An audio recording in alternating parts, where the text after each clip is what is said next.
Number one killer, diabetes and heart disease. If you are doing an accumulated 60 minutes of exercise, it doesn't matter what it is. I'm walking my dog 3 times a week for 20 minutes. That counts. I jump up and down on the bed for 60 seconds, 60 times per week. That counts. Yes. All you got to do is move. If you do that, you lower your rate of heart disease and diabetes by 150%. There's your number 1 and 2 killer. All we got to do is move. Don't move to lose weight. Don't move for aesthetic reasons. Do it. Move better to improve the quality of your life. And it don't take much. Don't tell my clients, but you really don't need to go to a gym. Everything counts. All you got to do is be able to move. That is it. So, of course, now, you talk about type 2 diabetes, there should be no type 2 diabetes medication. All type 2 diabetes, well, let's backtrack. Where does type 2 diabetes come from? It used to be, now when we were kids, you had, most people, older folks called it a little bit of sugar. That's right.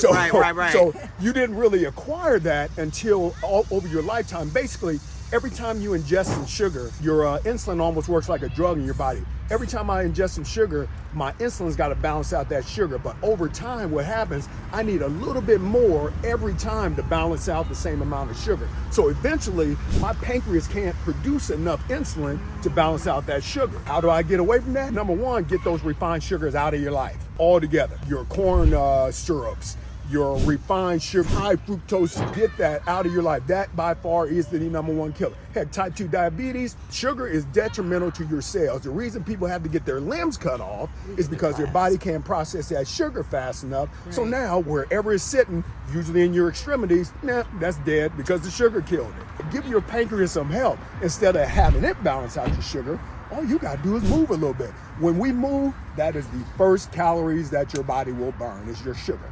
Now, also keep in mind, people think, oh, well, this sugar, it's got to be pretty good for you. It don't have any fat in it. It don't matter. If your body can break it down, it can turn it into fat. In fact, your body can make fat out of a sugar easier than it can a fat. Why? Oh, wow. Because you can break it down and get it into storage quicker. So, of course, it's going to go in as fat. Not to mention that insulin spike. Here's another thing with your insulin.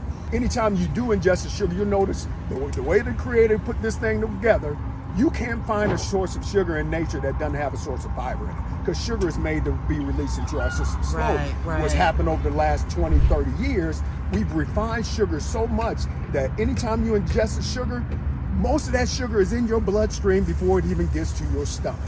So now you got that huge insulin spike because your body's trying to balance out that sugar. When your insulin is elevated, not only is insulin, you building up more insulin resistance. When your insulin is up, your body stores body fat at 7 times its normal rate. Wow, 7 times? 7 times. Now, at any given time, if you don't have any fuel in your body, just standing here right now, I haven't eaten in the last 3 hours, I'm running 99% of the calories I'm burning right now. So you doing fasted cardio? I mean, what is it? No, I just intermittent fasting? No, I just had my breakfast a little bit early. Oh. But that's another topic for conversation.